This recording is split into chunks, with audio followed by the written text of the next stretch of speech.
अनिरुद्धाचार्य जी बड़े प्रसिद्ध विद्वान चल रहे हैं आजकल, उन्होंने भी मंच से कह दिया श्रवण कुमार को दशरथ जी ने नहीं मारा था, रावण ने मारा था भेष बदल।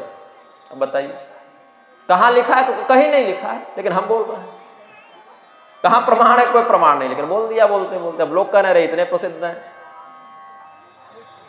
अभी टोटकाचार्य निकले हैं प्रदीप मिश्रा, वो लाल मिर्चा से सूर्यदेव को अर्घ दिला रहे हैं, और नाम किसका? तो शिव महापुराण की कथा कहती है। अब सब लगे हैं उनके पीछे पागल।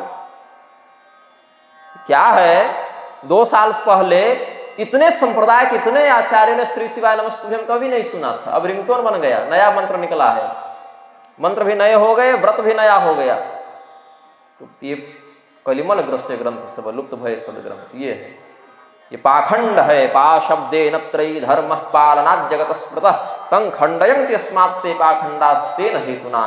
वेद और वैदिक ग्रंथों से समर्थित ग्रंथों की मर्यादा पा कहलाती है, उसका खंडन करने वाला मत पाखंड है। नाम लगा दिए शिव महापुराण की कथा कहती है, शिव जी और वेदव्यास जी लगे परेशान कि कहां कहती है भाई?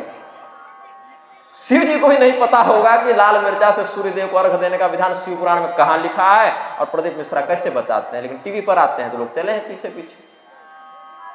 मधु से बेलपत्र पर लगा के और चढ़ा देने से बच्चा पास कैसे होता है, ये शिव महापुराण की कथा कहती है, कहती होगी। वेदव्यास जी ने तो नहीं लिखा, रामभद्राचार्य जी ने भी कह दिया। राजा दशरथ और कैकेयी ये वाले थोड़े थे, वो तो रावण और मंदोदरी आ गए थे। ऐसा भी हमें सुनने को मिला कि उन्होंने एक जगह ऐसा कहा था। तो उससे क्या हो गया? कह देने से शास्त्र नहीं बदल जाते। कहने को तो आपने ये भी कह दिया लक्ष्मण जी शेषनाग के अवतार नहीं है, लेकिन अध्यात्म रामायण से हम 10 बार सिद्ध कर चुके हैं कि थे। वशिष्ठ जी ने कहा, हनुमान जी ने कहा, अन्य ऋषि महर्षियों ने कहा, सब गलत हो गए, केवल जगत गुरु जी सही हो गए, क्योंकि इनको पद्म विभूषण मिल गया है। तो उपाधियों के आधार पर धर्म ग्रंथों को विध्वंस करने का ये जो षड्यंत्र चल रहा है, ये अनर्थकारी है, ऐहिका मुस्मिक पतन का कारण है। और हमने उसी प्रकरण में प्रतिज्ञा कर ली थी, जब तक हमारे अंदर भगवान की कृपा, इच्छा और शक्ति विद्यमान है, भगवान जब तक चाहते हैं, चाहे किसी संप्रदाय का कोई आचार्य हो, कोई पुरस्कार मिला हो, किसी पद पर बैठा हो, यदि स्वसंप्रदाय के विरुद्ध जाकर धर्मशास्त्रों की व्याख्या करे तो हमारे द्वारा उसका निग्रह किया जाएगा। एतदर्थ हम निग्रहाचार्य इस पृथ्वी पर विद्यमान है। किसी संप्रदाय का कोई आचार्य रहे, चलते होंगे रामभद्राचार्य जी 36 लाख की गाड़ी में, मेरे नाम पर एक साइकिल तक नहीं है, लेकिन जब धर्म की बात आएगी तो हम वेदव्यास जी को मानेंगे, वाल्मीकि जी को मानेंगे, भगवान महादेव अगस्त्य ऋषि की बात मानेंगे, कल्पित मत मतांतर के प्रवर्तकों की बात नहीं मानेंगे। ये रामायण नामक अत्यंत पुण्यमय अध्यात्म रामायण पर महाकाव्य श्री महादेव जी ने पार्वती जी को सुनाया है। इसको प्रतिदिन पढ़ने से, अब मोहन भागवत ने कह दिया था ना, ग्रंथ लिखित नहीं थे हमारे यहाँ, अब देखिए क्या कहते हैं वेदव्यास जी। अब वेदव्यास जी आरएसएस प्रमुख तो नहीं बने थे, इसलिए शायद उतने ज्ञानी नहीं होंगे इन लोगों की दृष्टि में, लेकिन वेदव्यास जी कहते हैं, और हम तो वेदव्यास जी की वचनों पर श्रद्धा करते हैं। 100-150 साल पहले कोई एनजीओ बनाकर खड़ा कर दे तो उसको हम धर्म का नियंत्रक नहीं मान लेंगे। एनजीओ क्या है, संप्रदाय क्या है, धर्म क्या है, आचार्य क्या है, नेता क्या है, इसमें भेद समझना चाहिए। आप कोई संस्था बना लें, कोई गायत्री परिवार बना लिया, कोई आर्य समाज बना लिया, कोई ब्रह्मा कुमारी बना लिया, कोई राघव परिवार बना लिया, कोई आरएसएस बना लिया, ये तो संस्थाएं हैं ना, एनजीओ है ना, ये धर्म नहीं है, ये संप्रदाय नहीं है। एनजीओ से समाज सेवा कर सकते हैं, लोकोपकार कुछ कर सकते हैं, लेकिन उससे धर्म का व्याख्यान नहीं कर सकते, उससे धर्म शास्त्रों का सदर्थ प्रकाशन नहीं कर सकते। वो तो परंपरागत आचार्य, संशोधित आचार्य के द्वारा ग्रहित, आचार्य के द्वारा जिसका संदेह निराकृत कर दिया गया है, ऐसा परंपरा सिद्ध व्यक्ति शास्त्रों का व्याख्यान करने में अधिकृत है। कहते हैं वेदव्यास जी, अध्यात्म रामं पठतश्च नित्यं श्रोतुश्च भक्त्या लिखितुश्च राम अति प्रसन्नश्च सदा समीपे सीता समेतः श्रियमातनु। जिस अंग के माध्यम से देवताओं का अपमान होता है, वो अंग देवता कुपित होकर अगले जन्म में छीन लेते हैं। आपने वाणी से भगवान का अपमान किया, वाणी से धर्मशास्त्रों का हिंसन किया, अगले जन्म में गूंगा बन गए। आपने नेत्रों से किया, अगले जन्म में अंधे बन गए। आपने हाथ से किया, अगले जन्म में विकलांग हो गए। अब ये शब्द भी बदलकर लोग राजनीति में दिव्यांग कर दिए हैं। तो हम चाहते हैं कि जो लोग इस शब्द का अर्थ दिव्यांग, उनके शरीर में ऐसी दिव्यता जन्म जन्मांतर तक बनी रहे। काली विलास तंत्र में कहते हैं दिव्यस्तु देववत प्रायः, जिसको देखकर लगे कि ये देवता के समान है, उसको दिव्य कहते हैं ना। भगवान के, देवताओं के, सिद्ध जनों के अंग दिव्य होते हैं। वो व्यक्ति कष्ट में है, उसको दिव्यांग कह के उसका मानो उपहास किया जा रहा है। ऐसा शब्द, अब आप एकादशी को बकरीद कह देंगे, बकरीद को एकादशी कह देंगे, अर्थ बदल देने से उसका तत्व नहीं बदल जाएगा। विकलांग को दिव्यांग कह देंगे, अपमान किसी का न हो, निषिद्ध है। किसी अंधे को अय अंधा ऐसा कहना निषिद्ध है, अय गूंगे ऐसा अपमान करना निषिद्ध है, दंडनीय है। लेकिन जो है उसका यथार्थ वर्णन करना चाहिए। अन्यथा चिकित्सक कह देगा कल, अरे भैया तू तो बड़ा दिव्य है, तेरी क्या चिकित्सा करनी। नहीं, अगस्त संहिता में, विष्णु धर्मोत्तर पुराण में, अरे गरुड़ पुराण पढ़ लेते, किस पाप से क्या मिलता है, नहीं मिलता है। वर्णन है, पूर्वकृत पाप ही पूर्व जन्म कृतं पापं व्याधि रूपेण बाधते। पूर्व जन्म का किया गया पाप, हमारे अंदर कोई रोग है तो हमारे पाप का फल है, किसी के अंदर कोई रोग है तो उसके पाप का फल है। उस पाप से उसको बचकर प्रायश्चित करना चाहिए, अगले जन्म में हम उस पाप से लिप्त न हो, ऐसा प्रयास करना चाहिए। भगवान अपने आचरण से धर्म की रक्षा करते हैं, केवल कहते नहीं। भगवान श्री रामचंद्र जी मर्यादा पुरुषोत्तम हैं, अपनी मर्यादा का आचरणगत प्रमाण प्रस्तुत करते हैं। हाँ, कुछ एक बात भगवान ने अपने ऐश्वर्य प्रकाशन के लिए, ईश्वरत्व को संसिद्ध करने के लिए, जीव से अपनी विशिष्टता को दिखाने के लिए किया है, जो मनुष्यों के द्वारा अनुकरणीय नहीं है। जैसे सबरी जी के आश्रम में जाके उनके जूठे फल खाए, जो कि विहित नहीं है शिष्ट जनों के लिए किसी का जूठा खाना, लेकिन वो अन्यथा कर तुम समर्थ है तभी तो किए ना। क्योंकि भगवान खाने को तो मिट्टी भी खाकर विश्वरूप दिखा दिए यशोदा जी को, और जब अर्जुन को विश्वरूप दिखाया तो दष्टा कराला निजते मुखानि दृष्ट्वैव काला नल सन्निभानि दिशो न जाने न लभेच सर्व प्रसीद देवी सजगन्निवास। लेलिह जैसे ग्रसमान समन्ता, भगवान ने तो अर्जुन को दिखा दिया कि संपूर्ण सेना को हम खा जा रहे हैं। अर्जुन विश्वरूप कालोस में लोग क्षय प्रवृत्त, तो सबरी के जूठे बेर खा गए भगवान, तो उनकी क्या निंदा हो गई। अब हमने प्रवचन में कल कहा था, तो इस पर बहुत बड़े बड़े विद्वान टूट पड़े हैं। अरे करपात्री स्वामी ने लिखा है कि नहीं खाई है, भैया लिखा है नहीं खाई है, लेकिन उन्होंने भुसुंडी रामायण के प्रमाणों का संदर्भ नहीं दिया, उसका विश्लेषण नहीं किया। भुसुंडी रामायण के प्रमाण के आधार पर तो खाई है, स्पष्ट वर्णन है वहां पर, हाँ है ना। भगवान ने कितनी बार कहा भिल्ल कन्यके, भिल्ल पुरंध्री, शबर कन्यके, भिल्ल सुंदरी, किरातिनी, किरात वंश प्रभवापी, ऐसे वर्णन आए हैं। अगस्त जी ने कहा, श्री रामचंद्र जी ने कहा, स्वयं ब्रह्मदेव ने कागभूषुंडी जी को कहा सबरी जी भीलनी थी। पूरा विश्व जान रहा है कि सबरी जी भीलनी थी, लेकिन अब के विद्वानों को क्या, नहीं हम ब्राह्मण बना के छोड़ेंगे, सबरी जी को ब्राह्मण सिद्ध कर देंगे। और धर्मशास्त्रों की बात करो तो अब क्या हो गया है, यदि धर्मशास्त्र हमारी बात का समर्थन करते हैं तो हम उनको मानेंगे, और अगर नहीं करते हैं तो या तो अप्रामाणिक कह देंगे या तो मनमाना अर्थ बदल देंगे। भगवान श्री रामचंद्र जी के रूप में भी और श्री कृष्णचंद्र जी के रूप में भी बहुत सी ऐसी लीलाएं हैं जो ऊपरी नजर से समझ में नहीं आती। उनको समझने के लिए जो सबसे बड़ा माध्यम है वो है भगवान के प्रति अटूट श्रद्धा, अटूट विश्वास। मनुष्य कितना नीच हो गया है, मैं धिक्कारता हूं ऐसे मनुष्यों को। अभी किसी व्यक्ति के ऊपर केस मुकदमा हो जाए तो पहले क्या करेगा बोलिए, वकील खोजेगा, थोड़ा रुतबे वाला है तो सीधे जज को खोजेगा, है ना, यही है ना। मैं कहता हूं कड़वा, कम रुतबा वाला है तो वकील को खोजेगा, अधिक रुतबा वाला है तो जज को खोजेगा, भगवान को कोई नहीं खोजेगा। जब हर प्रकार से व्यक्ति हार जाएगा तब विकल्प में भगवान के पास जाता है, तब कहेगा जो सतबार पाठ कर कोई छूटे बंदी महासुख कोई वहां लगेगा। भगवान हृदय में बैठे, वो उन पर ध्यान नहीं जाता। 10 किलोमीटर दूर बैठा वकील को फोन चला जाता है। हृदय के भगवान नहीं दिखते तुमको? जो परमात्मा सर्वसमर्थ तुम्हारे हृदय में बैठे हुए हैं। हमारे ऊपर जब रामभद्राचार्य के शिष्यों ने केस किया, मुकदमा किया, हमने कोई जज वकील को फोन नहीं किया, हमने भगवान का स्मरण किया, और मेरी अरेस्टिंग होने वाली थी, 3 घंटा में निरस्त भी हो गई, हमको कुछ नहीं करना पड़ा। भगवान रक्षक हैं, उन पर विश्वास करो। द्रौपदी को बचाने वकील और जज नहीं आए थे।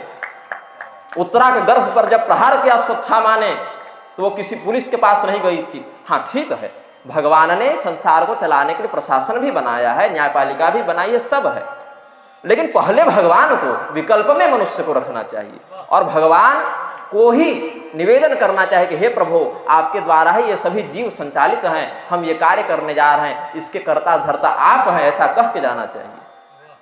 लेकिन नहीं, पहले डॉक्टर के पास जाएंगे, वकील के पास जाएंगे, हमारी बीमारी का इलाज कर दो, और जब हर प्रकार से हार जाएंगे तो कहेंगे अब मृत्युंजय जाप कराना है, क्योंकि डॉक्टर ठीक नहीं कर पा रहा है। मतलब विकल्प में, सेकेंडरी ऑप्शन में आप रख रहे हैं भगवान को। 5 साल के लिए जो सांसद बना है, विधायक बना है, उसका फोन आ जाए, कोर्ट से नोटिस आ जाए, सब काम छोड़कर चले जाते हैं, लेकिन कथा सुनने की बात आती है तो 10 प्रकार के काम याद आ जाते हैं आपको, और चाहते हैं कि भगवान हमेशा आपकी एक प्रकार पर खड़े रहें। तो कैसे खड़े रहेंगे? अगर एक थाना से फोन आ जाए, विदेश में रहेंगे तो कूद कर पहुंचेंगे आप, लेकिन टाल मटोल करते रहते हैं धर्म कार्य में कि अरे अगली बार करेंगे, ऐसे करेंगे, अब ये प्रपंच हो गया, वो हो गया। जो भावबंधन से छुड़ाने वाले हैं उनके प्रति ऐसी उपेक्षा, फिर कहते हैं हिंदू समाज टूट रहा है, हिंदू समाज बच नहीं रहा है।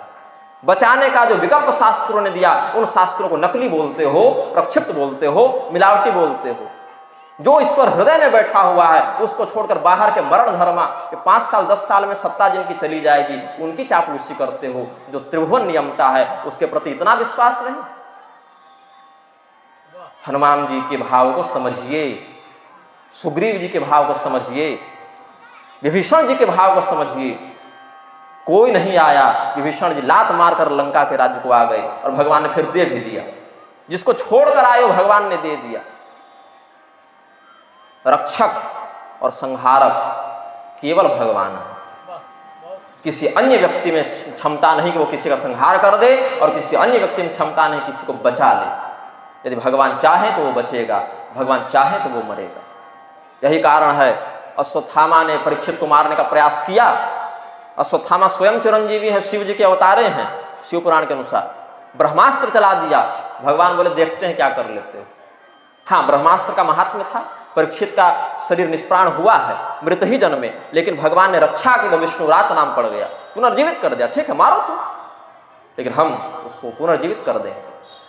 और भगवान ने कहा हिरण्यकशिपु करे चाहे जितने वरदान ले लो, हम मारने पर आ जाएंगे तो मारकर ही दम लेंगे, तुम्हें कोई बचा नहीं सकता। तो भगवान को सर्वोत्तम, या मैं तो कहूं एकमात्र रक्षक, सर्वोत्तम भी नहीं, उसमें भी श्रेणी बन जाएगी, एकमात्र रक्षक जानना चाहिए। भगवान की शरणागति ग्रहण करनी चाहिए। मार्कंडेय मुनि ने जब यमराज को देखा, भगवान को पुकारा, भगवान शिव रूप में आ गए। ये नहीं कि इसी रूप को पूजो, मैं ऐसा नहीं कहता। आजकल बहुत से लोग, अरे कृष्ण छोटे हैं केवल राम को भजो, अरे राम छोटे हैं केवल कृष्ण को भजो। नहीं, आपका काम है भगवान को भजना। अब भगवान साड़ी पहन कर आए तो दुर्गा समझकर प्रणाम कर लेना, भगवान पीताम्बर पहन के आए तो नारायण समझकर प्रणाम करना, भगवान दिगंबर आ जाए तो महादेव समझकर प्रणाम करना। आना उन्हीं को है। वो किस यूनिफॉर्म में आएंगे ये तो उनकी इच्छा है ना, आएंगे वही। किसी भी एक शास्त्रीय रूप पर निष्ठा करो, वही रूप भगवान तुम्हारे लिए प्रस्तुत कर देंगे। अपने संप्रदाय के महत्व को बढ़ाने के लिए बिल्कुल नहीं। परशुराम कल्प सूत्र में कहा अपने संप्रदाय पर विश्वास और दूसरे संप्रदाय के प्रति सौहार्द। परशुराम जी ने यह सूत्र दिया। और क्या कहते हैं, अब कहें किस लोक से मुक्ति होगी, गोलोक बड़ा है कि साकेत बड़ा है कि वैकुंठ बड़ा है। देखिए, एक ही कंपनी का टीवी 10 लोग खरीद लीजिए, एक ही कंपनी का केबल भी ले लीजिए, लेकिन चैनल अलग अलग लगा दीजिए। एक ही कंपनी का टीवी और केबल अलग अलग दृश्यों को दिखाने लग जाता है। या एक ही टीवी में चैनल बदलते रहिए तो वही टीवी अलग अलग दृश्यों को दिखाता है ना।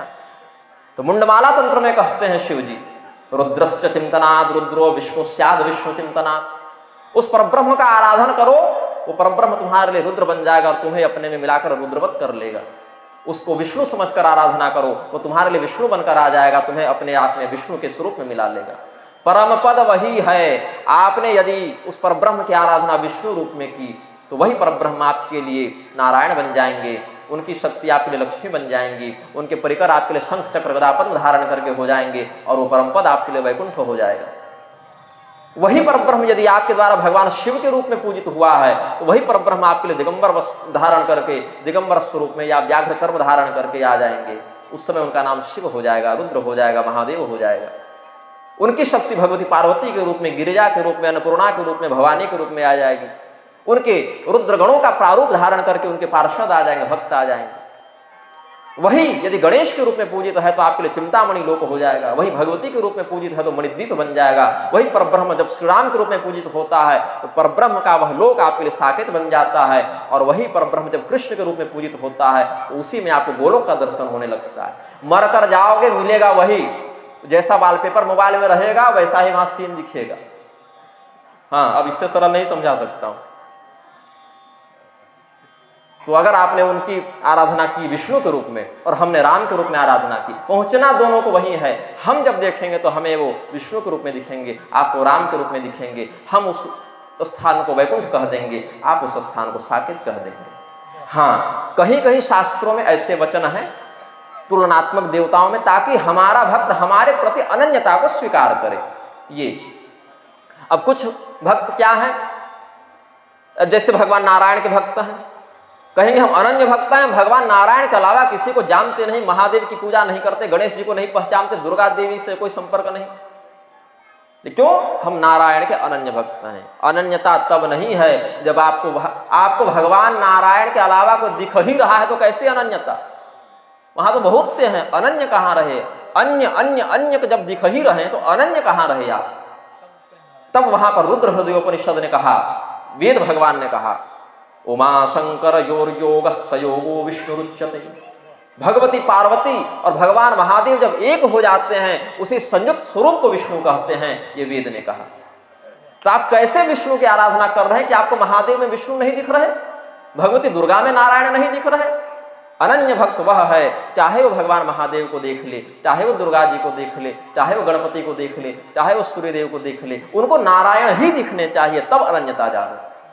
और ये अनन्यता तब पुष्ट होगी जब देवताओं में नहीं, श्री राममय सब जग जानी, वासुदेव सर्वमिति जो माम पश्यति सर्वत्र सर्वं च मयि पश्यति, अपना इष्ट सब में दिखने लगे तो अनन्यता सिद्ध है, ऐसा जानो। ये नहीं कि अरे उधर हमारा इष्ट नहीं, वहां से आंख बंद कर लो, इधर हमारा इष्ट नहीं, यहां से आंख बंद कर लो, तो इष्ट कभी नहीं मिलेंगे। जो है उसमें हमारे इष्ट, हमारे भगवान ही प्रतिष्ठित हैं, ऐसा भाव रखेंगे तो सरलता से ये माया स्वयं आपको मायापति के पास पहुंचा देगी। विद्या और अविद्या दो है ना, यही अविद्या आपके लिए विद्या का स्वरूप धारण करके मायापति तक पहुंचा देगी। माँ ही पिता का परिचय देती है। भगवान श्री रामचंद्र जी अपने अश्वमेध यज्ञ को पूर्ण करते हैं, उसी अश्वमेध यज्ञ में भगवती सीता का आगमन होता है। उन्होंने शपथ की है, रामादन्यं यथाहं वै मनसापि न चिंतये। मन से भी हम भगवान श्री रामचंद्र जी के अतिरिक्त किसी का चिंतन नहीं करते। जो भी है हमारे लिए वो श्री राममय है, सब कुछ श्री राममय है। भगवान का केवल भौतिक विग्रह, ये जो शरीर है यही नहीं, अब ये तो सब कुछ हमारे लिए श्री राम है। श्री राम के अतिरिक्त हमने किसी का चिंतन किया ही नहीं।